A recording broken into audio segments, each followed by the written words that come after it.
Thank you, Speaker Sir, for allowing me to speak on the President's address.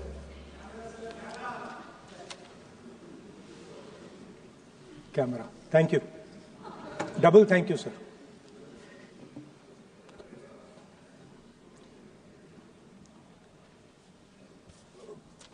I heard the President's address. I sat there with Kharge ji and I listened to it. And I must say, I struggled through the President's address to maintain my attention on what was being said.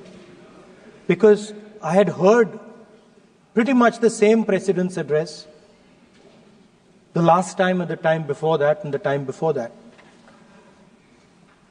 And it was the same laundry list of things that the government has done. We have done this, we have done this, we have done this, 50 or 100 things that the government has done. And so while I was sitting there, I was thinking, okay, I am being critical about what is being said. And I am saying that this is not the type of President's address that should be delivered. Well, the question came to my mind, what type of address would an India Gathbandhan government deliver? How would that address be different than the address we heard? Because it's no point me saying that it is a laundry list and then not providing an alternative idea.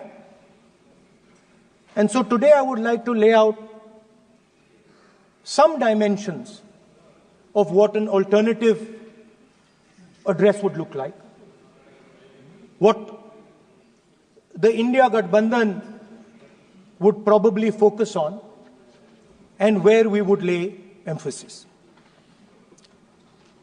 The future of this country is going to be decided by the young men and women of this country, the youth of this country. So I think anything we say has to be addressed to them, has to be spoken to them. The first thing in front of us, and this is something I'm sure the Prime Minister would accept, and pretty much everybody in this room will accept, is that even though we have grown fast, we are growing slightly slower now, but we are still growing. A universal problem that we have faced is that we have not been able to tackle the problem of unemployment. No, neither the UPA government nor today's NDA government has given a clear-cut answer to the youth of India about employment. I don't think anybody in this room will disagree with me. I'll give a little statistic for the Prime Minister. The Prime Minister, something I would agree with directionally. The Prime Minister proposed the Make in India program. I think a good idea. We saw the statues, we saw the functions, we saw the so-called investment, and the result is right in front of me. Manufacturing fell from 15.3% of GDP in 2014 to 12.6% of GDP today. That is the lowest share of manufacturing in 60 years. I'm not even blaming the Prime Minister, because I think it would not be fair to say he didn't try. I could say that the Prime Minister tried, and I think conceptually Make in India was a good idea, but it's pretty clear that he failed, because manufacturing went from 15.3% of GDP to 12.6%. So the first question that any alternative vision would answer to the youngsters of our country is, okay, what and how are we going to solve this problem of employment? Any country basically organizes two things. You can organize consumption, and then you can organize production. Modern way of saying organizing consumption is services. Modern way of saying organizing production is manufacturing. But there is more to production than simply manufacturing. For example, agriculture also is about production. Now, pretty much every government since 1990 has done a decent job on consumption, on organizing consumption. Which are the companies that organize consumption? Uber organizes consumption. Reliance organizes consumption. Adani organizes consumption. But we have, as a country, failed in organizing production. We have excellent companies that try to organize production. They are the Mahindras of this world. They are the Bajajes of this world. Part of Tata's organizes production, but the record of the country in organizing production is dismal. And essentially what we have done is we have handed over the organization of production to the Chinese. So this mobile phone, even though we are saying we make this mobile phone in India, that is not a fact. This phone is not made in India. This phone is assembled in India. All the components of this phone are made in China. The network that has produced this phone is made in China, is owned by China. So every time we use a phone, every time we wear a Chinese shirt, a Bangladeshi shirt, every time we wear a pair of Chinese sneakers, we are paying a tax to China. Because some Chinese youngster is earning a salary to make or to produce that product. So the first message I would give in a presidential address would be that India has to focus completely on production. Because if we do not focus on production and we continue to focus only on consumption, we will find that we will run huge deficits, we will increase inequality, and eventually we will run into a serious problem. Social problem because of unemployment, which we are already facing. If you look at the numbers of the amount of people who are in jail, if you look at the numbers that are spent on internal security, if you look at the numbers spent on our police forces, they're all spiraling. They're all rising. And everybody understands that social tension is on the rise in India. So now the next question comes, okay, so where is this employment going to come from? What is India going to produce? And for that, I'd like to tell all the youngsters of this country that there is a revolution taking place, an exciting revolution. The world is transforming completely.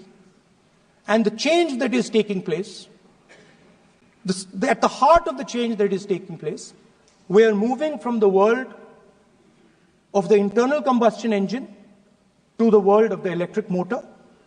We are moving from petrol to batteries. We are moving wind, solar, potentially nuclear energy. So our entire way of moving is changing.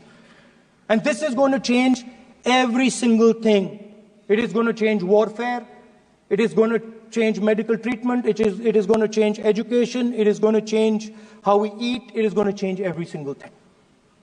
Now, the last time there was a revolution called the computer revolution, the government of India had a clear focus. We looked at that revolution. It was a Congress government. We looked at the revolution and we decided clearly that we are going to focus on the development of software. And we rode the wave of that revolution. And today you can see the result. I remember people laughing. I remember people laughing when the computer was being talked about. You mentioned Mr. Vajpayee. I respect Mr. Vajpayee. But Mr. Vajpayee gave a speech saying that computers are of no consequence to India. So, what is important when there is a revolution? What is important is that you understand what are the drivers of that revolution and where exactly do you need to focus, where exactly do you need to sit in that revolution. I said that this revolution is going to change everything. And I want the youngsters in this country to think about it. There is a war going on in Ukraine.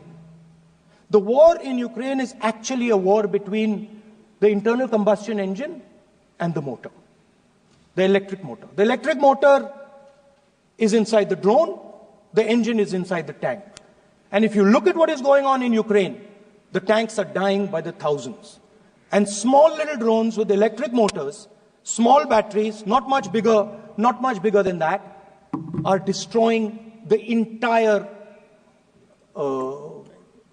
tank artillery infrastructure of both Ukraine and Russia. So the drone is the electric motor. The drone is the battery. The drone also needs to see. So the drone is a camera. In the same way, electric cars. The electric car is a motor. The electric car is batteries. The electric car is cameras. Robots are exactly the same thing. Robots are electric motors, multiple electric motors with cameras, with batteries. And this is what the revolution is going to look like. So there are basically 4 technologies that are driving this entire change in mobility. Electric motors, batteries, optics, and then on top of that, you can apply AI. Now people, I want to tell the youngsters of this country, people talk about AI. But it's important to understand that AI on its own is absolutely meaningless. Because AI operates on top of data. Without data, AI means nothing. And if we look at data today, there is one thing which is very clear. Every single piece of data that comes out of the production system in the world, the data that was used to make this phone, the data that is used to make electric cars, the data that is used to make basically all electronics on the planet today is owned by China. And the consumption data is owned by the United States. In China, the consumption data is owned by China, but in India, companies like Google, companies like Facebook, companies like Instagram, X, they own our consumption data. So if India wants to talk about AI, it has to first answer the question, what data is going to power that AI? And the answer today is India does not have that data. Neither does India have production data, neither does India have consumption data. We have handed our consumption data to the big American companies, and the production data we don't have anyway. So what would that vision look like? The first thing, we would start getting youngsters excited about this revolution.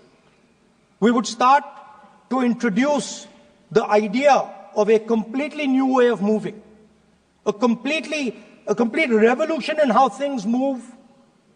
We would start teaching our children in schools about batteries, about electric motors, about how these things combine, about how drones, robots, electric cars are structured, how they will work together.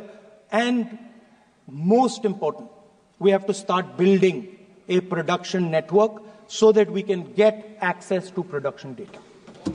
Now, what would we focus on? We would not give you a laundry list. China has at least a 10-year lead on India in this space. China has been working on batteries, robots, motors, optics for the last 10 years, and we are behind. So what would our president's address say to the youngsters? We will choose critical areas in each one of these technologies, and we will start to build capabilities in those areas. The second thing we would do, we would ensure that our banking system is not captured by 2 or 3 companies that basically do not allow you to build a production system. But our banking system is open, is dynamic, and is accessible to small and medium businesses and to millions and millions of entrepreneurs who want to take part in this revolution. Our foreign policy would take into account this revolution. When we talk to the United States, we would not send our foreign minister to invite our prime minister to his coronation. We would not send him 3 or 4 times, please invite our prime minister. Because if we had a production system and if we were working on these technologies, the American president would come here and invite the prime minister. So it is important to understand where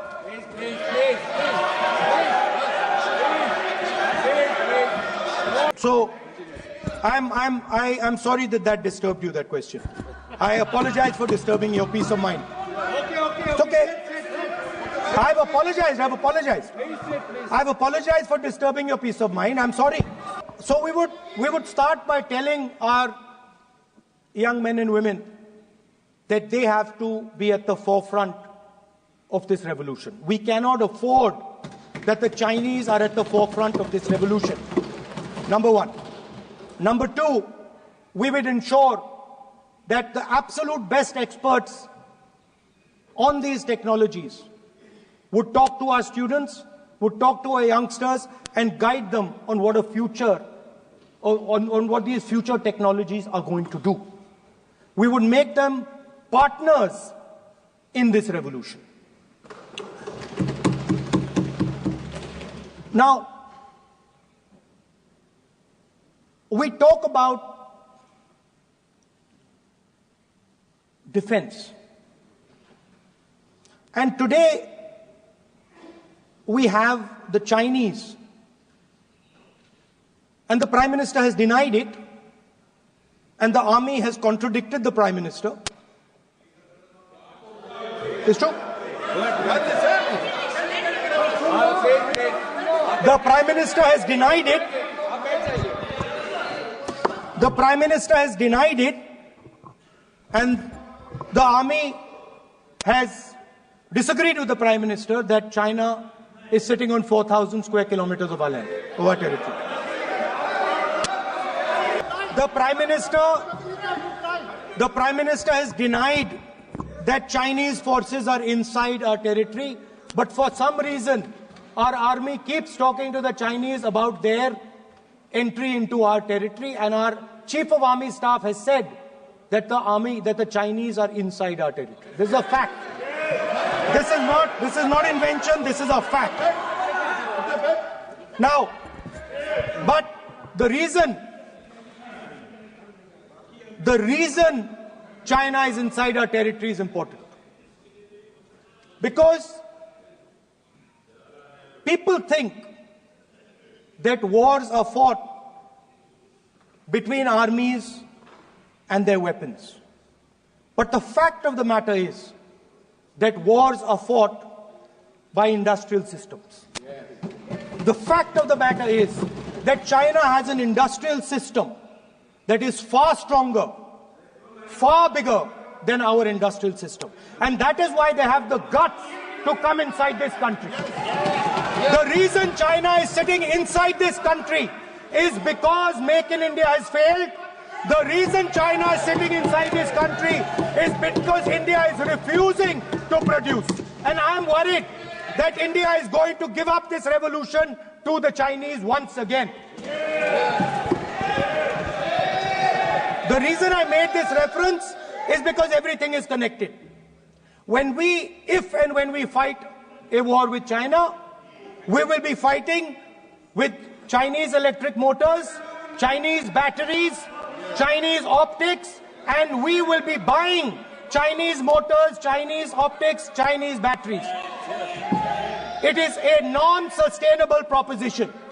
That is why for our security, for the future of our children, for the future of our country, we have to build a production system, and we cannot allow this revolution to go by. Yes. Now, the next step, we have a strategic partner called the United States. The partnership should focus on how India and the United States can work together to take advantage of this revolution. That is what the conversation should be on. Please understand that India is as important as the United States for the simple reason that they cannot build an industrial system without us. They cannot build a production system without us. No matter what they say, the Americans simply cannot do what India can do because their cost structure is much, much, much more expensive than ours. We can build things that the Americans would never imagine. India can do that. So that would be the first part of a president's address. We would talk to the youngsters in India and say to them, we want you to be partners in this revolution. We want to change the Indian banking system so you can have access to it. And we believe in you, we trust in you, and we believe you can take on the Chinese. That's the first part. The second part would be about participation. We have done a caste census in Telangana. And what we have found is shocking. Almost 90% of Telangana is either Dalit, Adivasi, backward, or minority. Almost 90%. And I am convinced that that is the story across the country. I am absolutely convinced that the OBC population of this country is not one less than 50%, possibly 55%. 16% are Dalits, 9% are Adivasis, 15% are minorities. Last budget, there was a photograph. You remember the photograph? Of course. वो मक्खन बांटने वाली, हलवा बांटने वाली photo. मैं हैरान हो गया कि इस बार फोटो ही हटा दी. हलवा खिलाया मगर दिखाया नहीं किसको खिला रहे. So at the center of any new development paradigm for this country, which runs parallel with the production paradigm I spoke of, which works together with the production paradigm I spoke of, is the participation of lower castes, OBCs, Dalits, Adivasis in the wealth of this country. If we look at the largest corporates in this country, they're all owned. None of them are owned by OBCs. None of them are owned by Dalits. None of them are owned by tribals.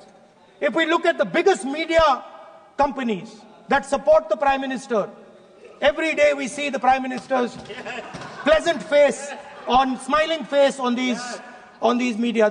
None of them are owned by OBCs. None of them are owned by Dalits. None of them are owned by Adivasis. This is the fact. So central to any new development paradigm is the architecture of a new paradigm. And that architecture of the new paradigm can only be built once the caste census is placed on this table. Because once the caste census is placed on the table, we will know exactly how much of this country's wealth, how much of this country's power, how many of this country's institutions are owned by 90% of this country. There are OBC MPs in the BJP. There are OBC MPs in the BJP. There are Dalit MPs in the BJP. There are Adivasi MPs in the BJP. Remember, you are OBCs, you have 50% of the population, and you have absolutely no power. I know that you're sitting there and you cannot even open your mouth. That is the truth of the country. Speaker sir, so the idea is, on one side, allow India and the Indian youngsters to participate in the coming mobility revolution. Allow them to participate in building robots, in building drones, in building electronic items, in building EVs. And on the other side, running parallel ideas. One idea participate in the mobility revolution. Whether you're thinking of economy, weapons, production, healthcare, India should participate in this revolution. India should become the master of the electric motor, master of the battery, master of optics, and master of AI applied on top of that production system. Now imagine the power of AI when we apply it to the caste census. You imagine what we will do with AI and what we will do with the social revolution in this country when we start to apply AI on the data that we get from the caste census. So we are going to run a parallel track. On one side, participation, revolutionizing the participation of Dalits, OBCs, Adivasis in the ruling of this country, in the institutions of this country, in distribution of wealth of this country. And on the other side, parallel track, challenge the Chinese and participate in the revolution and defeat the Chinese in electric motors, batteries, solar panels, and wind. Yeah. So that is the first two parts of any presidential election address that any India Gathbandhan leader would give you. The final, of course, we go back to the Constitution. This, our favorite, just like the production system is a weapon, just like Jati Jangarna is a weapon of transformation, this is what the entire architecture is built on. I remember before the elections, all of you were saying 400 par, and you were saying you would change this. And then I was glad to see that the Prime Minister walked in and then was forced to bow his head in front of the Constitution. It was a moment of pride for all Congress people that we had explained to the Prime Minister and to the whole country that no force will dare touch this. Yeah. I know that the RSS has never accepted this. Mohan Bhagwatji has said that India didn't get independence in 1947. He has said that this constitution is meaningless. I know that that is at your heart. We will never let your dream come true. This constitution is going to rule India always. Now, एक minute sir Mohan Bhagwat आप नियम प्रक्रियाओं की पालन करें आपसे अपेक्षा sir Mohan Bhagwat जी ने स्टेटमेंट दिया मोहन भागवत का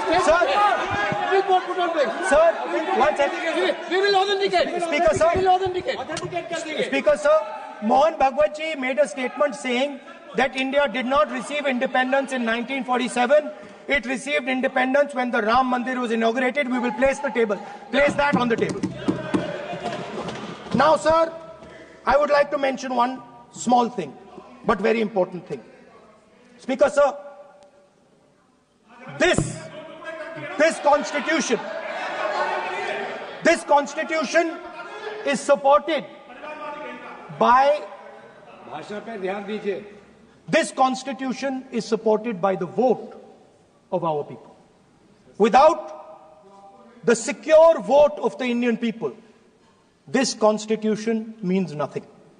Now I want to bring to the notice of this House some data, some information about the Maharashtra election. Very simple stuff.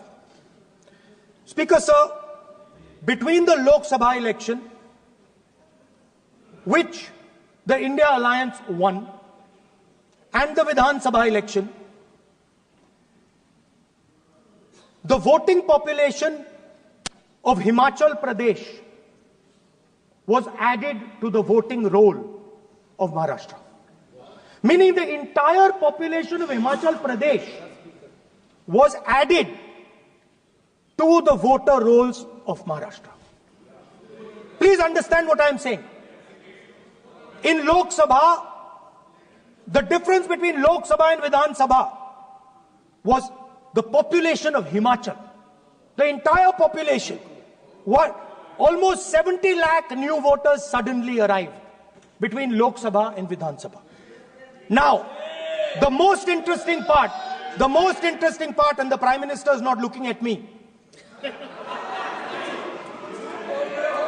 The most interesting मैं part. सुन रहा है, मजबूरी है। आप The तर्क most पे बात कर रहे हैं, interesting part तर्क पे सब सुनेंगे, देख नहीं रहे मुझे। तर्क पे बात करो। मुंह नीचे कर लिया suddenly.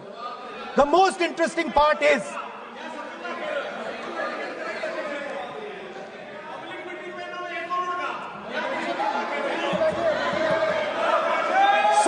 Sir, Maharashtra में more voters were added in 5 months in Maharashtra than were added in 5 years in Maharashtra.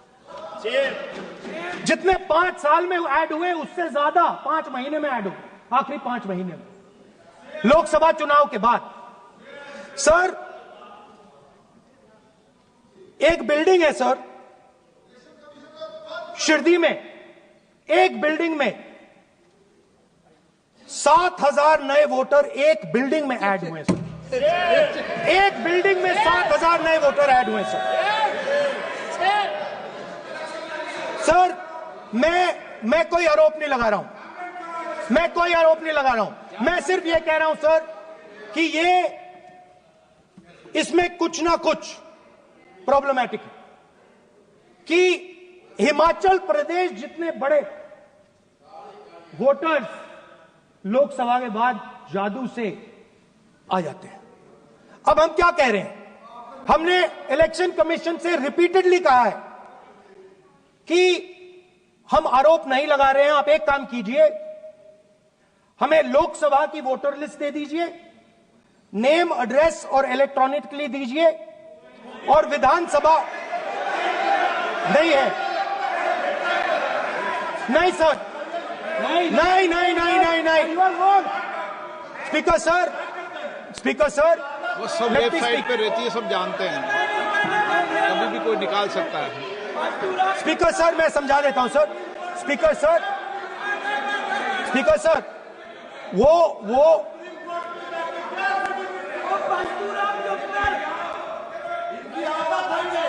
Speaker sir, we have asked, speaker sir,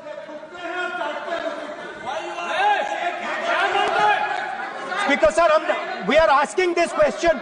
We are asking this. Speaker sir, population of Himachal Pradesh. Please. Population of Himachal Pradesh has voted. Extra has voted in Maharashtra. We are saying to the Election Commission, please give us the names and addresses and polling booths of all the workers in the Lok Sabha and all the workers in the Vidhan Sabha, so we can calculate who these new workers are, who these new voters are. Interestingly,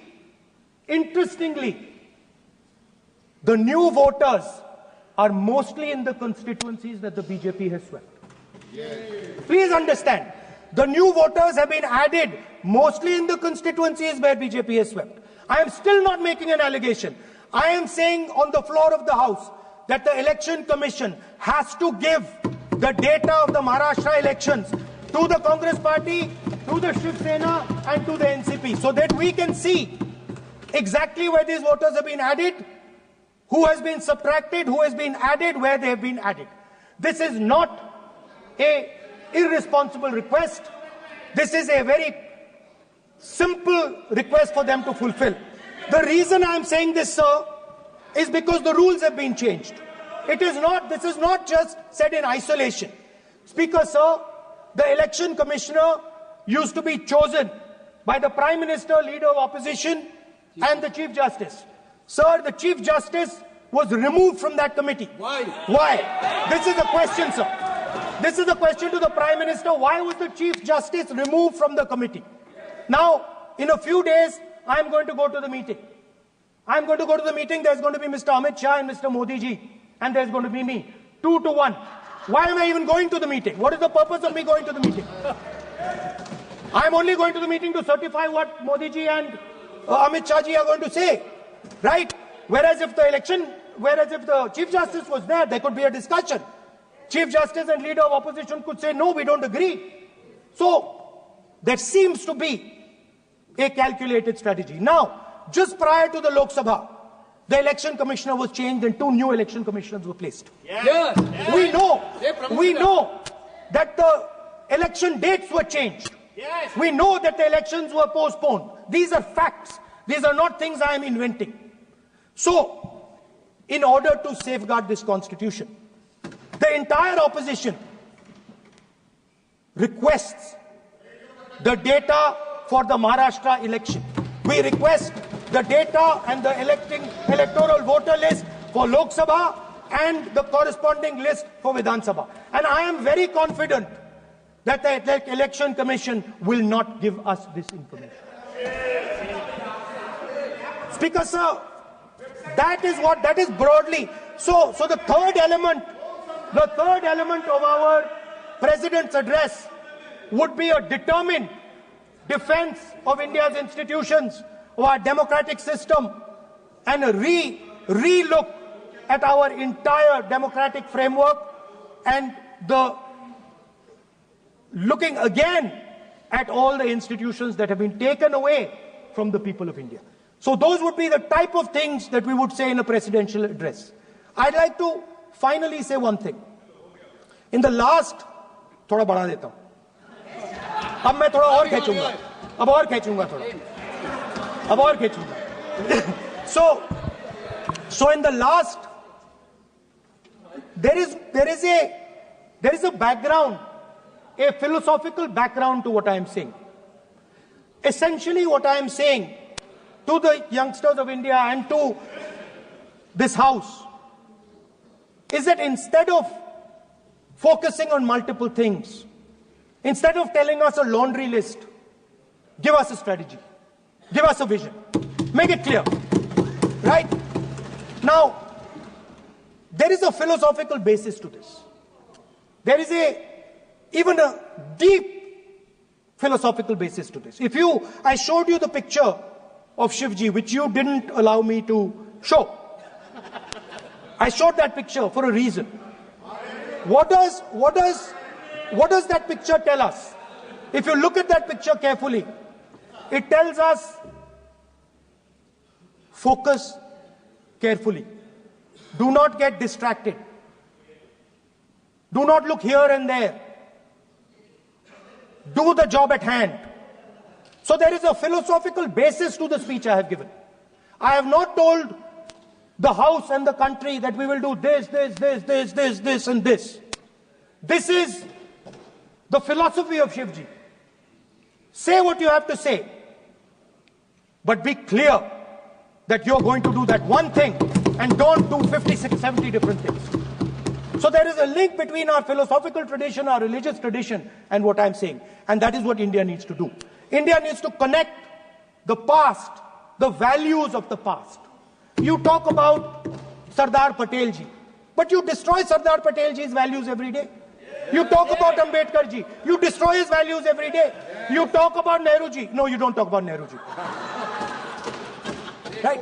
Right? You bow in front of Buddha. You destroy what he says. So the point is, you have to be truthful to what you are. Right? And it is important that when you are giving a way forward to the nation, there is clarity. There is clarity of purpose. There is no hatred. There is no violence. There is no anger. Because these things are destroying our country. So my speech has not been angry, has not been nasty. My speech has been very polite, very kind. And I thank the Prime Minister for coming and listening to it.